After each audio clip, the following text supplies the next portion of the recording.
Donnie and Dolly. The team is supported by ableauctions.ca. Closing your business? We can help. Heisman peels back inside the line, but there's three white shirts around him there. Here come the Whalers, 4-on-3. McIver up the right side, Jody Hall back for Martin. Back for Hall in front, they score!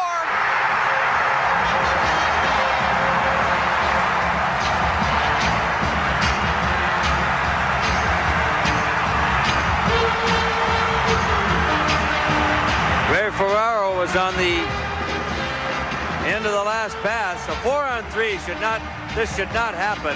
Gallant's supposed to take Ferraro out of the play, does not cover him completely enough. And Ferraro with that stick on the ice just smacked in the quick pass. Man, that is so good. Playing the brass bonanza in the background. That was December 30th, 1988. Whalers 4-3 win over Detroit, and that was a late winner by our next guest, a new regular on Donnie and Dolly, Ray Ferraro. How are you, sir? I'm good. There is so much in that clip. I know. Yzerman giving up the puck. So I showed the clip to Gerard Gallant when he's coaching the Rangers. Somebody had sent it to me, so I'm like, I've known him a long time. I'm like, hey, Gerard, look at this. I burned by you here for the tap, and he goes, yeah, you see the turnover by Stevie at the far blue line? And then right in the middle of this, number 24, who's going to get the puck right here, is Tom Martin. And Tommy lives over on the island, and he's the guy, Donnie, I know for sure you'll know this. He was the guy in junior that got traded for a bus. Oh, my gosh. Oh, yes. Right. Yeah. Hence his nickname, Bussy. To this day, he's Bussy. I've never called him Tom. Wow. He's Bussy. Yeah, I'm sure he appreciates you telling that story to our huge audience. By the way, Ray, the other thing about that clip, did you have any idea at the time you were wearing one of the all-time best NHL uniforms and logos? Okay, sort of, but no. I mean, we were like the little brother of Boston, in Hartford, and that logo was. Like, it was so simple, yet it was just perfect. You had to look at it. When you looked at it the first time, you probably didn't see the H in the middle of the W, and then you look a little further and you see the whale tail on top. I think I've told you this before, but in the American League, the team was in Binghamton. Yeah, they took that logo and just tipped it sideways. And so it was a B. And so we always said we were a quarter turn from the NHL. That's all we needed. All right, let's get to let's get to present times. What is this about you doing two games in one day? Opening night, National Hockey League, one game in Seattle and one game in Utah. Have I got that right? Yeah, that's right. So the Seattle wanted to have the first game of the season, apparently. So they're playing at 1:00 in the afternoon. So I'm doing the game, and you guys know me well enough. Logistics are not a strong suit. I'm not really sure how I'm getting from the loading dock, although there is a car there waiting. So right after the game, I'm going to race out, get in a car. It's going to take me to the airport. I'm going on a jet to Utah, and I'm going to get there about a half an hour before warm-up. That's if everything goes well. And then I'm going to do the first game in Utah as well. And an ESPN executive and I were having lunch actually at the finals last year. And he told me the schedule. I said, I would love to do 2 games if I could. Like that would be awesome. Like how fun would that be? And he's like, really? And he goes, I wonder if it can work.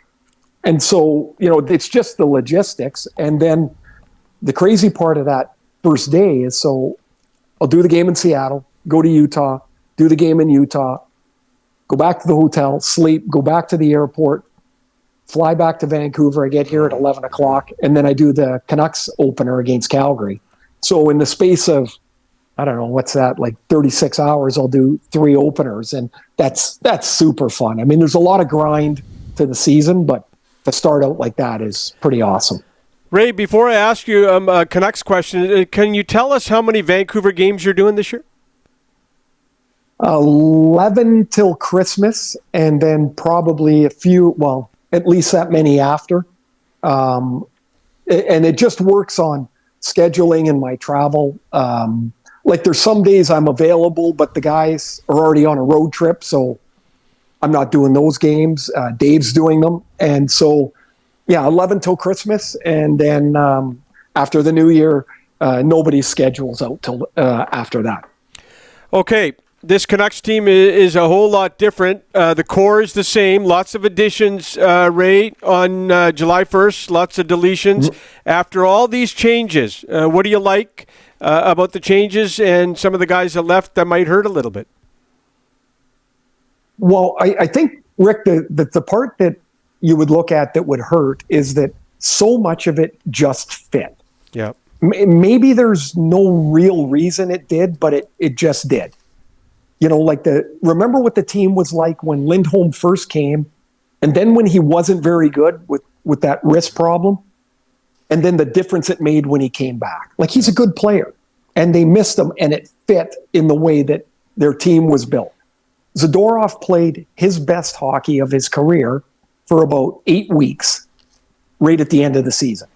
I did a game in Arizona, and he was a healthy scratch. It would have been April 2nd or 3rd, something like that. And him and Tocchet had a long conversation. I just happened to be sitting outside the hotel. I was doing a little work. It was a beautiful day. And they got off the bus and they went for a long walk. Whatever they talked about, who knows? But Zadorov played that night, and it was like the start of his really great run. Ian Cole for the first 75 games or 70 games of the year, it just fit. All those things fit. So there's inevitably going to be change. Bunch of guys had career years. Will they mitigate that with Jake DeBrusk? Some of it. I think DeBrusk can be a 30-goal scorer. He's never had it. I do think he can be. I do think Pettersson will have, he better have a better year. They need him to, right? Lots of teams have really good players, and when you grind through all the fringes of the roster, your really good players have to be really good players for you. But it doesn't always mean points. Like JT Miller could come off of his points by 10 or 12 and maybe have every bit as effective of a season. So Ray, I think the numbers will look a little bit different. I think the team's really good, but after all of that, how much lays on Thatcher Demko and how much he can play, because he's not a good goalie. He's a fantastic goalie. Yeah, absolutely. His health is number one in the city right now. Ray, I gotta say this. I think the new management's number one hiring was Rick Tocchet. This guy teaches, his staff teaches. He never lets the guys get complacent. He won the Coach of the Year. He's up for his contract. I cannot see them not giving him an extension. But this guy and his signing, for me, has been absolutely phenomenal. He's done an amazing job. It's funny, like a lot of things, everybody has an opinion when it first happens. And there were some, they're like, oh yeah, they're just taking a guy that they knew from Pittsburgh and he's been out of the game and he's been on TV and always a retread hiring. And now all of a sudden he's the Coach of the Year. I would say in most cases, a coach that comes back a second time is better than he was the first time, because of the things that you learn, both about yourself and how you would communicate to a team. Things that you think are a really good teaching ploy, maybe they landed with a thud, and you're like, I still like that idea. I got to find a better way to teach it. And so I think with Talk, Vancouver is getting the benefit of his knowledge of the game, his passion of the game, but his experience of coaching, then stepping out of the game to do TV, and then stepping back in. The experience gained, you kind of get a guy in his sweet spot. And what I thought was pretty cool was listening to him as he came back to camp, and not so set and stubborn in his ways that, this way we played last year is the only way we can play. Like they're gonna attempt some changes stylistically, systematically, and some will work and some won't, and there'll be some adjustments, and some things will work and some lines will work that won't work. And I think we saw with him last year, if something didn't work, he just changed it. There was no, my way has to be the right way. And I think that is the modern coach. I really do. Ray, before we let you go, I heard you talk about this on 650, I think earlier this week, but you're a baseball fan. You went to the Little League World Series representing Canada and Trail. Did you ever run into Pete Rose or watch him play live? Watched him play live, but not never met. Mm-hmm. Donnie, I'm a Red Sox fan. Mm-hmm. From the 1975 World Series on, I hated Pete Rose. Of course, yeah. Right, because the Big Red Machine beat the Red Sox, and and Rose was, if you were not a Cincinnati Reds fan, you couldn't possibly like him, or a Phillies fan, just because of the way he played. He was so in everybody's face. Yet when I would listen to him talk, especially he did some MLB stuff, he was so smart. He wasn't the most talented guy. He wasn't the biggest or the fastest, he was so smart. And to put up the amount of hits he did over the course of his career was just a staggering thing to watch. And we watched pretty much his whole career. What happened at the end was really sad. I mean, it was clearly a terrible lapse in judgment. It was an addiction that he had to feed. He needed the juice. He needed to bet. He needed to gamble. Bet on something else.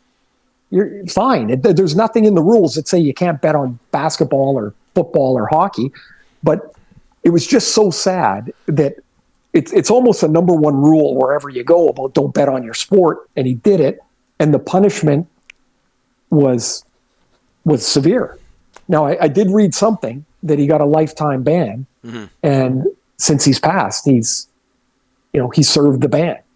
I think Pete Rose belongs in the Hall of Fame.